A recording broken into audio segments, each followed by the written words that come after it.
Selamat datang di channel Alur Donghua. Sebelum menonton, silahkan subscribe, biar Mimin tambah semangat update-nya. Di sebuah lembah kecil di pinggiran Myriad Moon Mountain Range, lebih dari 100 pembudidaya tingkat tinggi yang mengenakan pakaian berbeda berkumpul bersama, membentuk formasi raksasa yang tidak diketahui. Seorang pria kekar berjubah brokat dengan penampilan berwibawa berdiri di samping, mengawasi proses tanpa ekspresi. Tiga lelaki tua yang mengerikan duduk di sekitar platform batu dengan mata tertutup, tampaknya mengolah sesuatu. 8 negara di dekat pegunungan Qiyun semuanya hancur. Bagaimana mungkin? Di kota raksasa yang tak terhitung kilometer jauhnya, seorang lelaki tua berjubah hijau sedang menatap seorang lelaki berjubah kuning dengan tatapan tidak percaya di matanya. Saya tidak berani berbohong tentang hal seperti ini, Tuan Biying. Semua orang di 8 negara itu, terlepas dari apakah mereka pejabat atau warga negara biasa, menghilang sebulan yang lalu, dan tidak ada satupun yang selamat yang ditemukan, si kuning pria berjubah menjawab dengan cara yang menakutkan. Bagaimana dengan semua sekte di pegunungan Qiyun?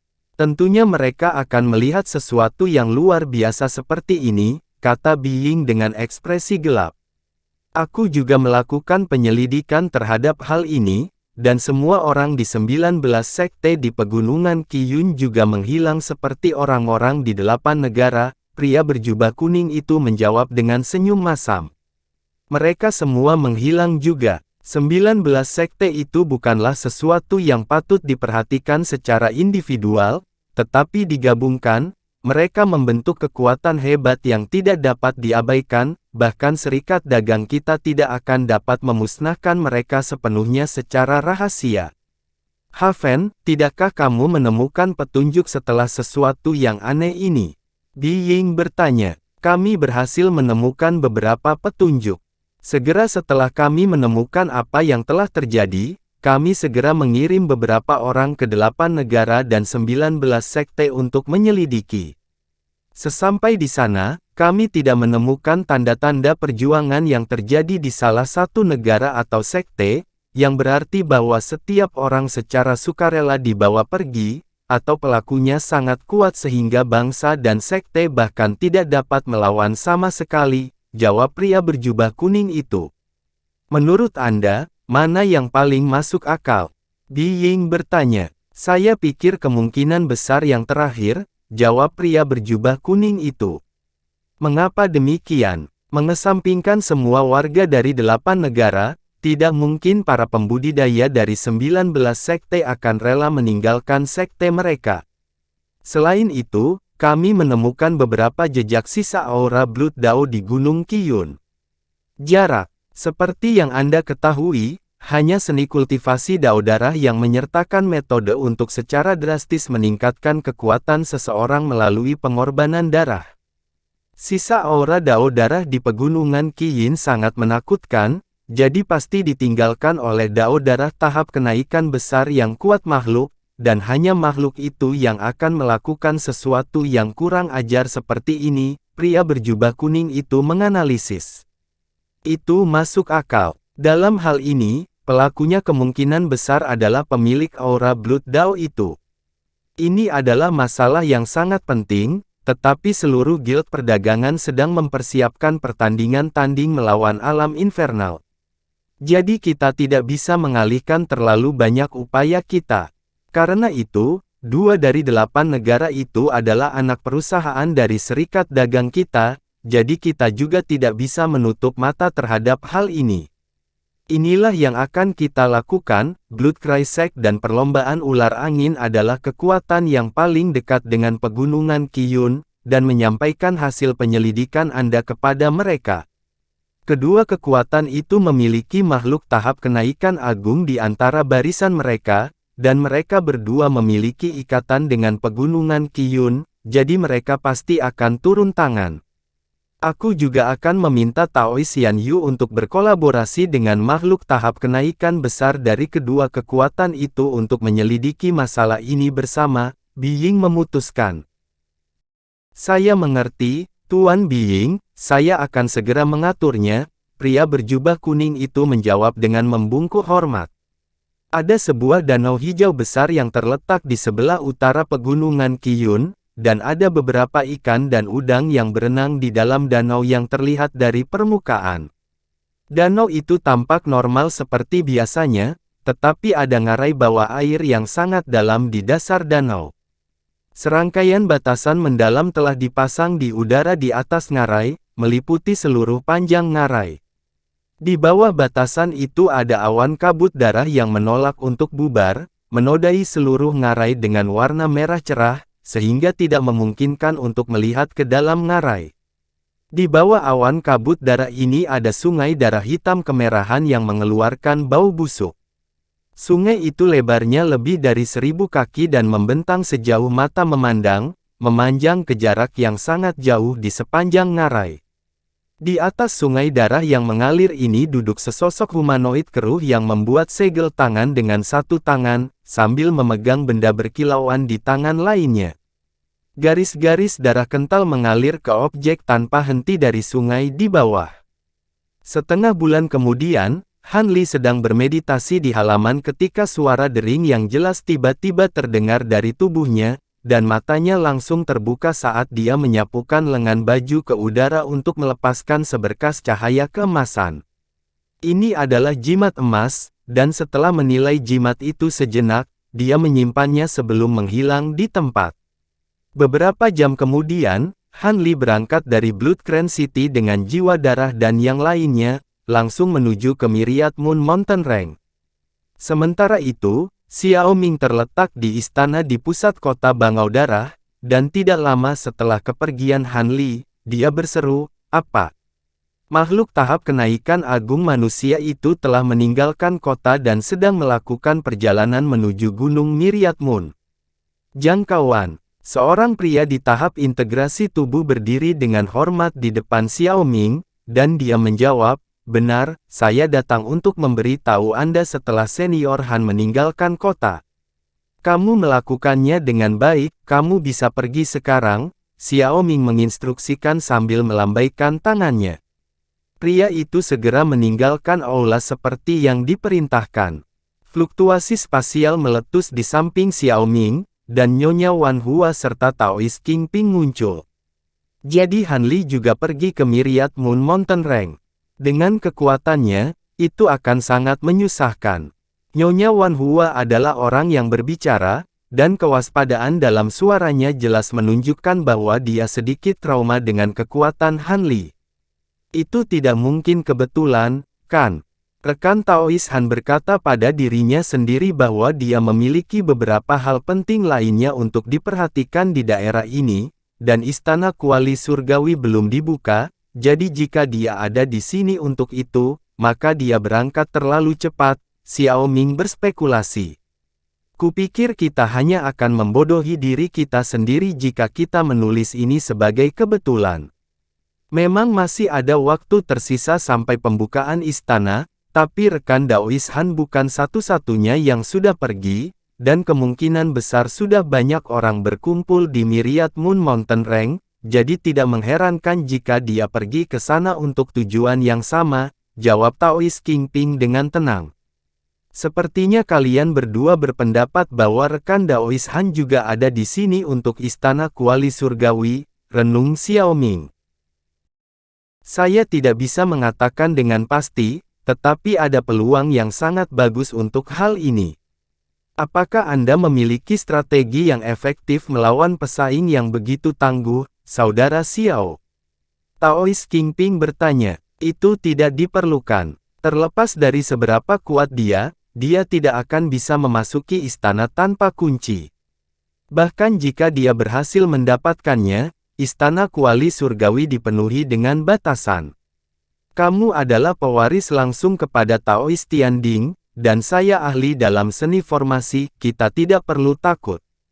Xiao Ming terkekeh sebagai tanggapan.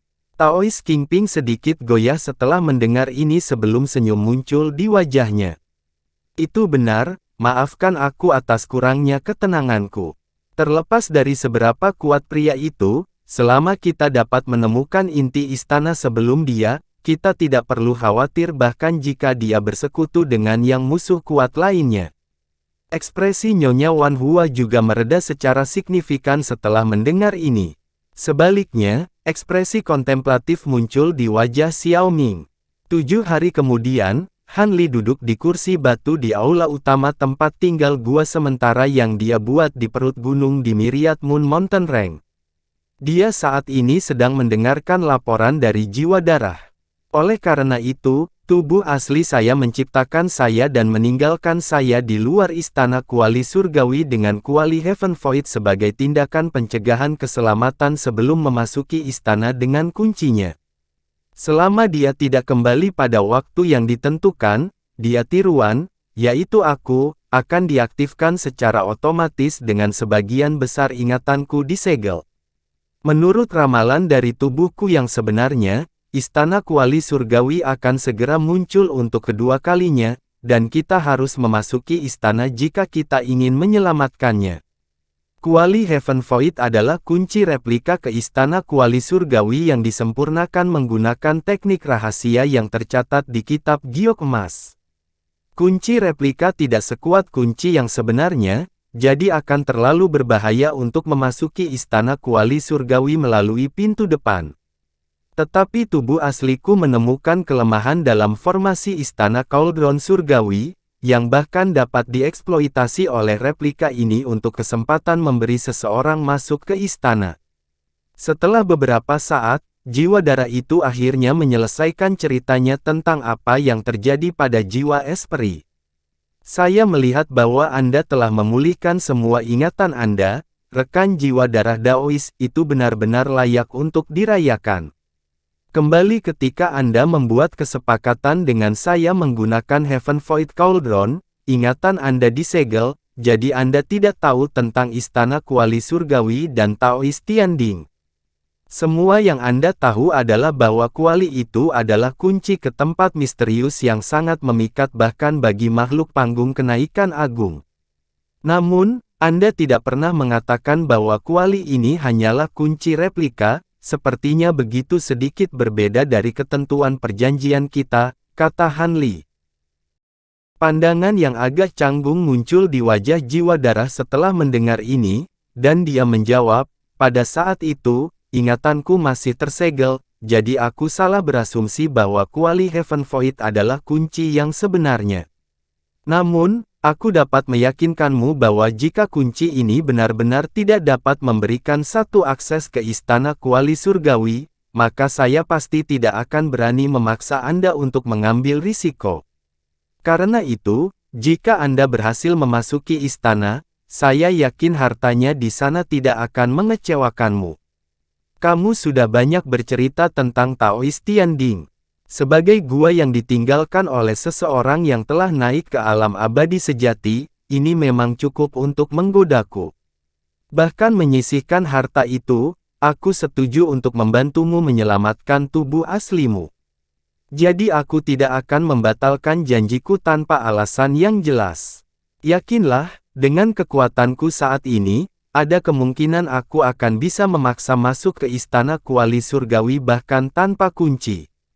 Sekarang aku punya kunci replika ini, peluangku memasuki istana pasti lebih dari 90%, kata Han Li dengan senyum tipis. Terima kasih, Senior Han. Begitu tubuh asliku kembali, aku pasti akan. Jangan berterima kasih padaku dulu, mari kita selamatkan rekan Taois Ice Soul terlebih dahulu. Melihat ada lebih dari satu kunci, dan banyak kunci replika telah disempurnakan menggunakan teknik rahasia dari Golden Jade Tome, aku yakin banyak makhluk kuat yang telah berkumpul di pegunungan ini juga pasti menjadi alasan mengapa Nyonya Wan Hua dan Taois Kingping datang ke Blood Crane City untuk menemukan tetua dari sekte tulang darah itu, renung Han Li. Kamu sudah bertemu dengan tahap Grand Ascension sekte tulang darah berada di kota Bangau Darah. Aku ingat bahwa ada makhluk kuat sekte tulang darah yang telah berkelana ke istana kuali surgawi di samping tubuh asliku, dan sekte tulang darah memiliki satu atau dua kunci yang benar. Jika Sekte Tulang Darah mengirim banyak makhluk kuatnya ke pegunungan Myriad Moon, maka keadaan bisa menjadi sangat merepotkan, kata Jiwa Darah dengan alis berkerut erat. Saya tidak berpikir bahwa Grand Elder terlalu tertarik untuk mengundang anggota lain dari sektenya. Jika tidak, dia tidak akan didekati oleh makhluk tahap Grand Ascension lainnya. Sebaliknya, dia kemungkinan besar menyembunyikan fakta bahwa dia memiliki kunci untuk istana kuali surgawi yang dimilikinya. Sebagian besar orang lain yang memiliki kunci kemungkinan besar juga akan melakukan hal yang sama. Karena itu, selain pemegang kunci, kemungkinan besar orang lain yang memasuki pegunungan Myriad Moon hanya mendengar tentang pembukaan istana baru-baru ini. Terlepas dari berapa banyak orang itu, mereka tidak akan bisa memasuki istana, jadi mereka tidak mengancam kita, jawab Han Li dengan menggelengkan kepalanya. Kalau begitu, yang lain kemungkinan besar tidak akan mau membiarkan pemegang kunci akses mudah ke istana kuali surgawi, sela Zhu Guo'er. Pasti akan ada pertempuran sebelum memasuki istana kuali surgawi, tapi tidak ada yang perlu ditakutkan denganku di sini. Karena itu, mungkin ada beberapa bahaya di istana kuali surgawi, jadi aku hanya akan masuk dengan rekan Daois Jiwa Darah. Sementara itu, kalian berdua tetap di belakang dan berhati-hati agar tidak ketahuan. Semua orang yang berani memasuki pegunungan Myriad Moon pada saat seperti ini pasti bukan makhluk biasa, perintah Han Li. Zhu Guo'er dan Patriark Huasi segera memberikan tanggapan positif. Rekan Taois Darah Jiwa, menurut apa yang baru saja Anda katakan kepada saya, istana kuali surgawi akan segera dibuka, dan begitu itu terjadi, kuali Heaven Void seharusnya dapat membimbing kita ke lokasi yang tepat, bukan? Han Li bertanya. Itu benar, ini adalah alasan utama mengapa ada orang yang memperebutkan kunci replika ini juga, jawab Jiwa Darah dengan percaya diri. Bagus. Yang harus kita lakukan sekarang adalah menyiapkan diri kita sendiri ke dalam kondisi terbaik dan menunggu istana kuali surgawi muncul, kata Han Li dengan tenang. Jiwa Darah secara alami tidak keberatan dengan ini dan segera mengangguk setuju. Jadi, Han Li dan yang lainnya untuk sementara menetap di gua ini. Suatu hari berlalu demi hari, dan Myriad Moon Mountain Range berangsur-angsur menjadi lebih hidup dan ramai saat semakin banyak pembudidaya tiba. Berita tentang kemunculan segera istana kuali surgawi telah benar-benar menyebar ke seluruh kota Bangau Darah, dan banyak pembudidaya yang kuat di daerah terdekat berkumpul menuju pegunungan ini. Namun, karena kedekatan kota Bangau Darah dengan pegunungan ini, sebagian besar pembudidaya yang hadir berasal dari kota, dan sebagian besar dari mereka adalah murid Sekte Tulang Darah. Namun, seiring berjalannya waktu, semakin banyak orang dari daerah lain mulai berdatangan, dan tren ini hanya menjadi semakin jelas, tetapi pegunungan Myriad Moon adalah tempat yang sangat besar, jadi masuknya orang baru ini tidak semuanya nyata. Beberapa pendatang yang lebih pemarah dan percaya diri sudah mulai mengejar mereka yang menurut mereka memiliki kunci. Meskipun tindakan ini sebagian besar terbukti sia-sia, sebuah kuali kecil benar-benar ditemukan di tubuh seseorang yang telah terbunuh pada hari tertentu, dan kuali tersebut segera memicu lebih banyak pertumpahan darah dan konflik. Sementara itu, semakin banyak orang dari jauh mulai melakukan perjalanan menuju Myriad Moon Mountain Range, tapi sudah terlambat bagi mereka untuk tiba tepat waktu. 1,5 bulan kemudian, semburan misterius cahaya 5 warna tiba-tiba meletus dari kolam tertentu di Myriad Moon Mountain Range, lalu menghilang menjadi rune yang tak terhitung jumlahnya. Hampir pada saat yang sama, Han Li terbangun dari meditasinya, lalu mengayunkan lengan bajunya ke udara untuk melepaskan kuali miniatur biru yang berkilauan. Han Li dengan cepat memeriksa rune aneh yang baru muncul di permukaan kuali, lalu segera mentransmisikan suaranya keluar dari ruang rahasia tempat dia berada. Bersiap untuk berangkat, rekan Jiwa Darah Taois. Jiwa Darah sedang bermeditasi di ruangan lain di gua, dan dia segera bangkit ketika ekspresi gembira muncul di wajahnya. Beberapa saat kemudian, seberkas cahaya biru keluar dari perut gunung sebelum terbang menuju wilayah tertentu di pegunungan Myriad Moon. Adegan serupa berlangsung di lebih dari 30 lokasi terpencil lainnya di pegunungan. Garis cahaya yang tak terhitung jumlahnya muncul dari segala arah, tetapi semuanya terbang menuju target yang sama. Tindakan yang sama sekali tidak disamarkan ini secara alami menyiagakan lebih banyak pembudidaya di pegunungan, dan mereka segera mengikuti. Mereka yang sangat cepat bahkan berhasil mengejar orang-orang di depan mereka, di mana pertempuran sengit langsung meletus.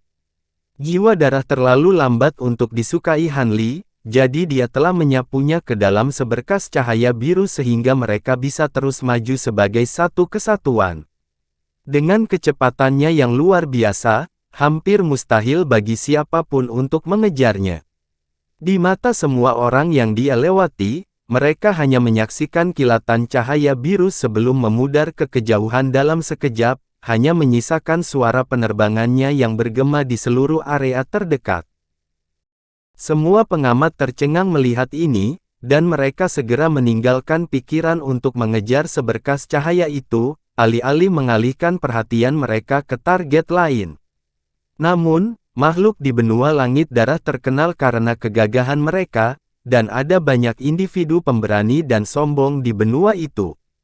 Saat seberkas cahaya biru melewati ngarai yang luas, suara mendengung yang keras tiba-tiba terdengar dari bawah, diikuti oleh rune yang tak terhitung jumlahnya melonjak dalam hiruk-pikuk untuk membentuk formasi cahaya yang dalam.